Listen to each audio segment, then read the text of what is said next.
As crises econômicas vêm e vão como as ondas do mar, subindo e descendo sem aviso. Não há como detê-las nem como prever exatamente quando chegarão. O que você pode fazer, no entanto, é se preparar para o momento em que a maré baixar e as oportunidades surgirem. A maioria das pessoas enxerga as recessões como um pesadelo, um período para se esconder e esperar o pior passar. Mas a verdade é que esses são os momentos em que as verdadeiras fortunas são construídas, não destruídas. Pense na crise de 2008, a pior desde a Grande Depressão. Todos os dias as notícias eram um bombardeio de desespero, bancos quebrando, empresas falindo, famílias perdendo suas casas.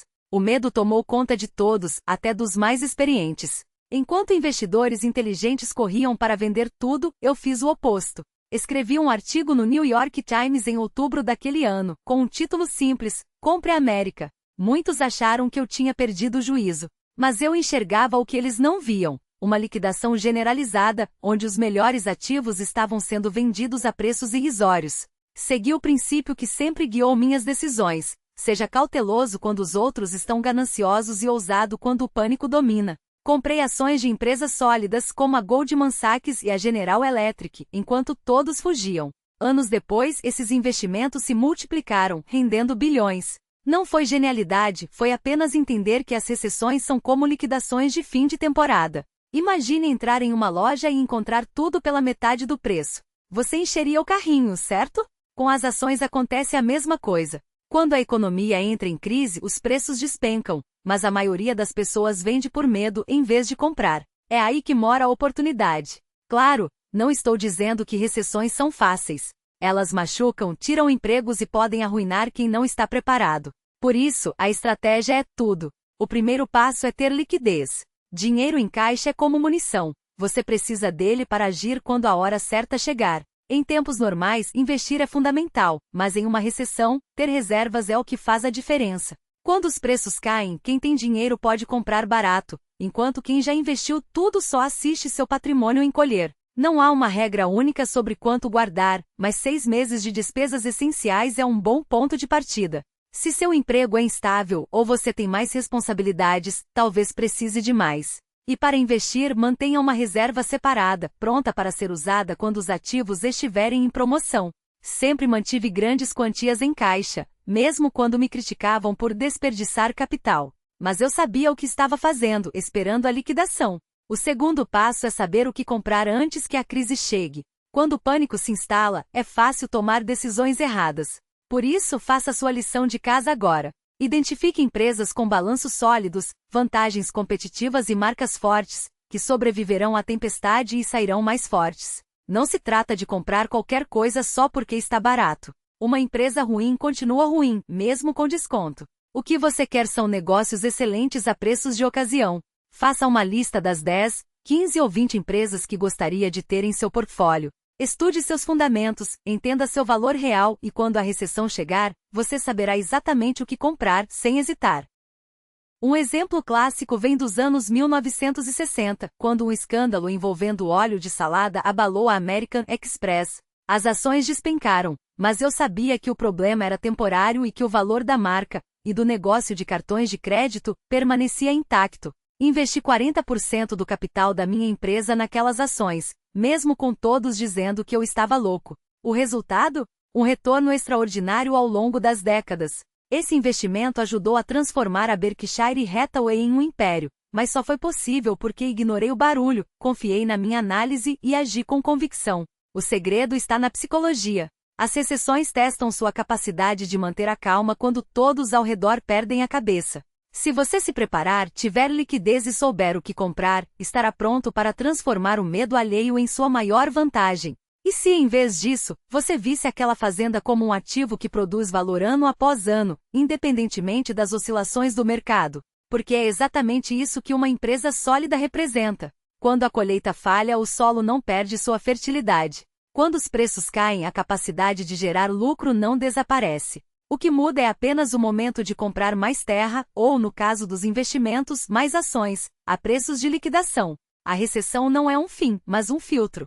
Ela separa as empresas que são construídas para durar daquelas que dependem de ventos favoráveis para se manterem de pé. E aqui está a verdade que poucos entendem: o mercado não recompensa quem acerta o timing perfeito, mas quem escolhe os ativos certos e espera. Não é sobre prever quando a tempestade vai passar, mas sobre ter um barco forte o suficiente para navegar por ela. Pense nisso: se você comprasse uma ação hoje e soubesse que não poderia vendê-la pelos próximos 10 anos, como se sentiria? Essa é a pergunta que deveria guiar cada decisão. Porque no longo prazo, o que importa não é se o preço caiu 20% em um trimestre, mas se a empresa continua vendendo seus produtos, pagando dividendos e conquistando o mercado. As flutuações são apenas ruído para quem não tem clareza do que realmente possui. E é por isso que a paciência não é apenas uma virtude, é uma arma. Quando todos estão vendendo por medo, você está comprando com convicção. Quando os noticiários gritam que o mundo está acabando, você está analisando balanços e identificando oportunidades. Não porque seja um otimista ingênuo, mas porque entende que as crises são temporárias, mas os fundamentos de uma grande empresa não são. Lembre-se, o mercado é um mecanismo de transferência de riqueza. Ele tira dinheiro dos impacientes e o entrega aos disciplinados. E a disciplina, nesse caso, não é apenas resistir à tentação de vender na baixa, é também resistir à tentação de comprar qualquer coisa só porque está barato. Porque nem tudo que cai merece ser comprado. Algumas empresas estão baratas por um motivo: estão quebradas, mal geridas ou em setores em declínio irreversível. Então, como separar o joio do trigo? Simples: estude. Não há atalho. Você precisa conhecer os números, entender o modelo de negócios, avaliar a gestão. Se não tem tempo ou conhecimento para fazer isso, não invista em ações individuais.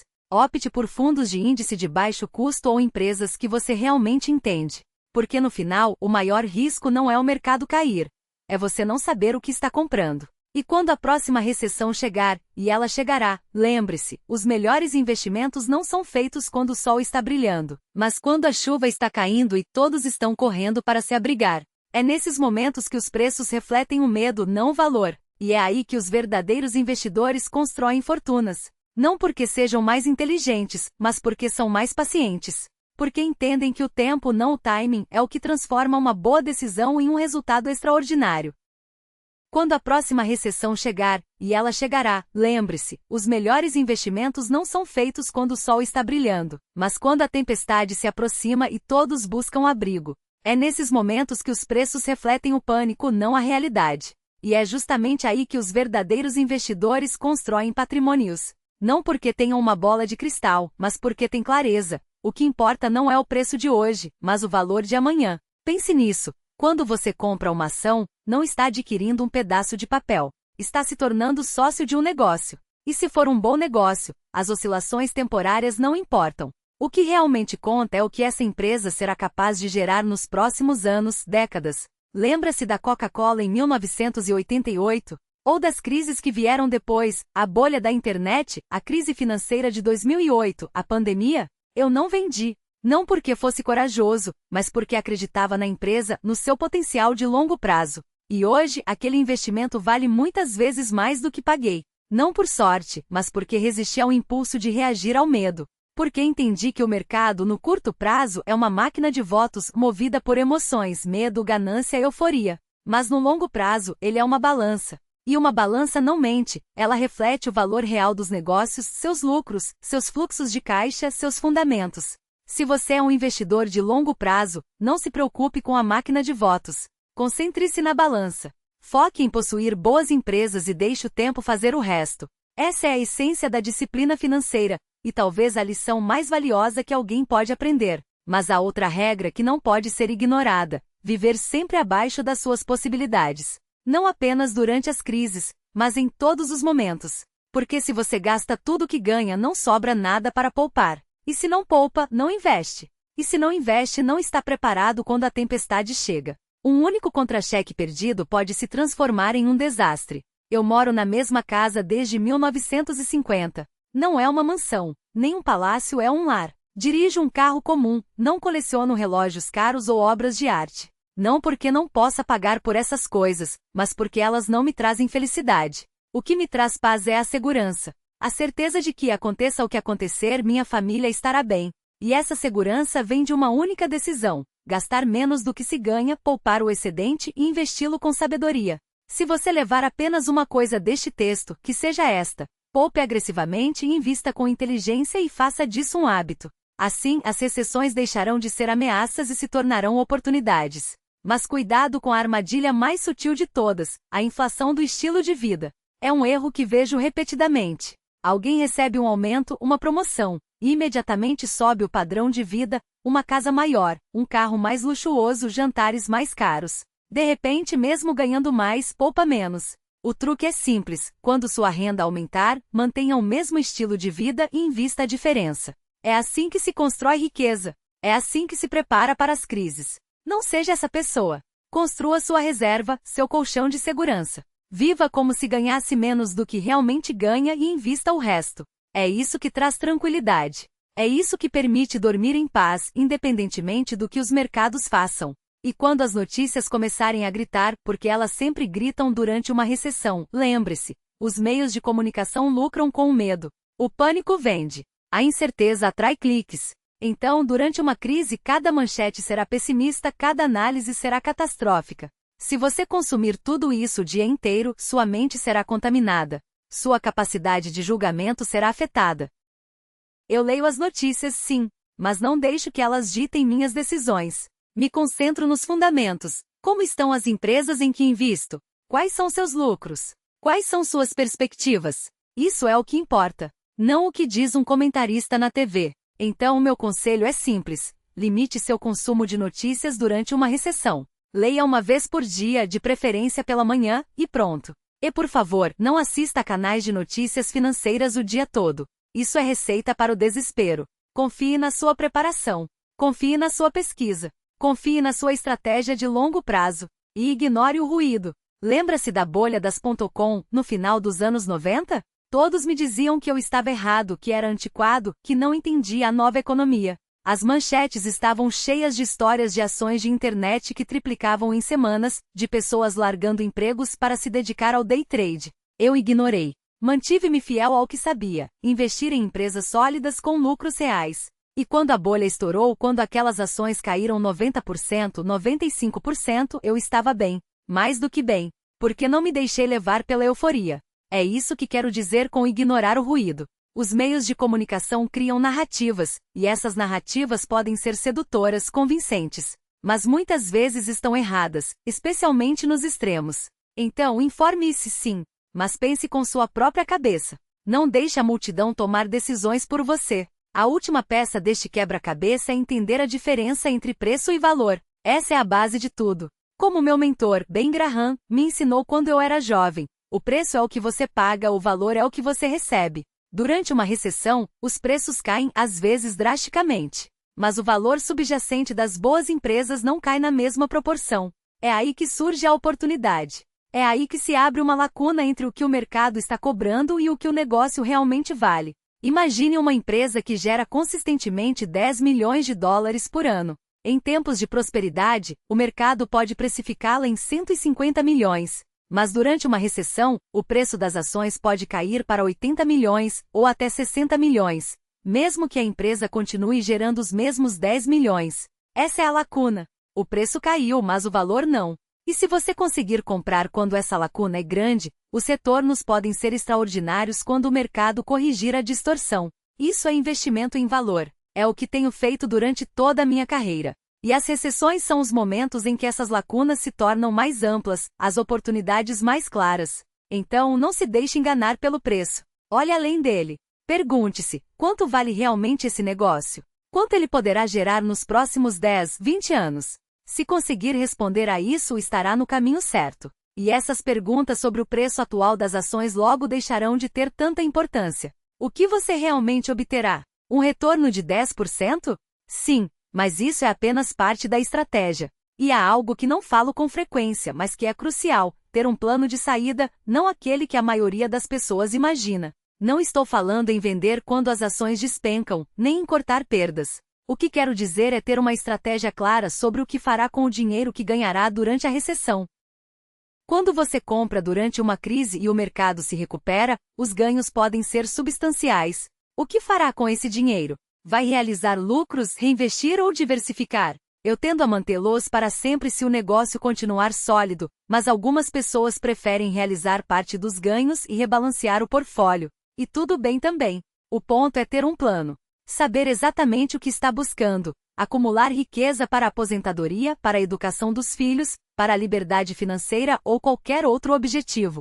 Deixe que essa meta guie suas decisões, porque investir sem um propósito claro não passa de especulação. E especulação, como já disse, é um jogo de azar. Mas investir com um objetivo definido, com uma estratégia bem estruturada, é assim que se constrói riqueza de verdade. Agora, algo que pode surpreendê-lo. Não tente cronometrar a recessão com perfeição. Ninguém consegue. Não posso dizer quando a próxima crise começará, nem quando terminará, muito menos o momento exato para comprar. O que posso afirmar é que quando as ações caírem 30%, 40%, quando o medo estiver no auge e todos estiverem em pânico, esse será um bom momento para agir. Não é necessário acertar o fundo do poço, aliás, tentar fazer isso é um erro. Porque no instante em que você tiver certeza de que chegou ao ponto mais baixo, o mercado já terá se recuperado e a oportunidade terá passado. Então, minha recomendação é começar a comprar quando as coisas estiverem claramente ruins, quando as ações estiverem claramente baratas.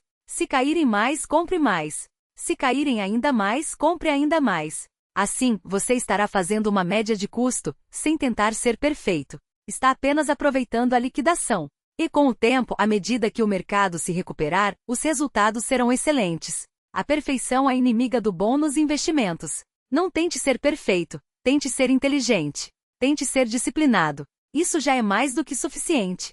E é uma parte fundamental da estratégia. Porque olhando para a história, cada recessão é diferente. Causas distintas, gravidades variadas, durações imprevisíveis. Mas há padrões. Há lições a serem aprendidas.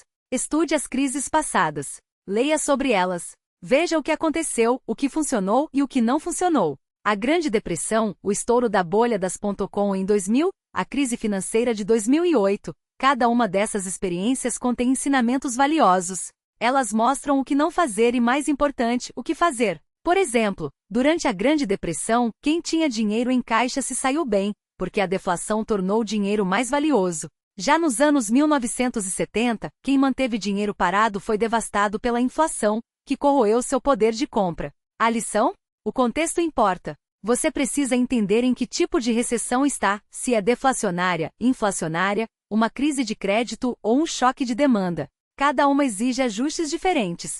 Mas os princípios fundamentais permanecem os mesmos. Compre bons negócios quando os outros têm medo, pense no longo prazo e seja disciplinado. Esses princípios funcionam em qualquer recessão, seja ela qual for. Então, estude a história. Aprenda com ela. Não repita os erros do passado. E, acima de tudo, tenha coragem para agir quando chegar a hora. Porque a maioria das pessoas falha não por falta de conhecimento ou estratégia, mas por paralisia no momento decisivo. Quando a recessão chega, quando as ações despencam e o pânico toma conta, elas congelam. Não conseguem apertar o gatilho. Não conseguem se convencer a comprar, porque parece errado, assustador, como segurar uma faca caindo. Mas é exatamente nesse momento que você precisa agir. É exatamente aí que deve superar o medo e seguir o plano.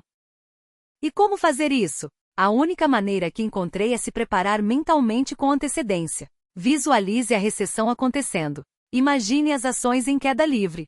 Sinta o medo. E imagine-se mantendo a calma, executando seu plano, comprando enquanto os outros vendem. Treine mentalmente repetidas vezes. Assim, quando a crise chegar de verdade, não será uma surpresa. Não será um choque. Você já terá vivido isso na sua mente e saberá exatamente o que fazer. Essa preparação é o que constrói coragem. E a coragem é o que separa aqueles que enriquecem durante as recessões daqueles que apenas assistem de longe. Por fim, a última parte da estratégia, e talvez a mais difícil para a maioria das pessoas, é a paciência. Porque paciência não é emocionante. Não é dramática. Mas é tudo nos investimentos, especialmente durante crises. Quando você compra durante uma recessão, os resultados não aparecem imediatamente. As ações não sobem de uma vez. Podem até cair mais antes de se recuperarem. E isso testa sua paciência. Testa sua disciplina. Mas se você fez sua lição de casa, se comprou bons negócios a preços justos, só precisa esperar. A recuperação virá. As empresas se reerguerão. Os preços das ações refletirão isso. Mas leva tempo, às vezes anos. Pense nisso como plantar um carvalho. Você enterra a semente, rega, protege. Mas não fica desenterrando a planta toda semana para ver se cresceu. Você simplesmente deixa que ela cresça. E anos depois terá um carvalho imponente. É assim que se investe durante uma recessão. Você planta suas sementes, protege seus investimentos e espera. Se conseguir fazer isso, se conseguir ter paciência, será recompensado. Agora, deixe-me resumir tudo isso. A recessão está chegando. Não sei quando, ninguém sabe. Pode ser no próximo ano, daqui a 5 anos. Mas ela virá. Isso é certo. E quando acontecer, você terá uma escolha. Pode entrar em pânico e vender, como a maioria. E provavelmente perderá dinheiro porque as maiores recuperações costumam vir logo depois das quedas mais brutais. Ou pode se preparar. Pode tratar a recessão pelo que ela realmente é, uma oportunidade. Reforce suas reservas de caixa. Faça sua lista de grandes empresas que gostaria de comprar. Prepare-se mentalmente. E quando a próxima crise chegar, você estará pronto. Eu, aos 95 anos, não estarei aqui para muitas outras recessões. Mas você sim. Você tem décadas pela frente. Décadas de ciclos. Décadas de oportunidades. Não desperdice esse tempo. Não deixe que o medo o impeça de construir o futuro que merece. Porque no fim das contas, investir não é sobre prever o mercado. É sobre prever a si mesmo e sua disciplina, sua paciência, sua coragem. E se conseguir dominar isso, o mercado se encarregará do resto.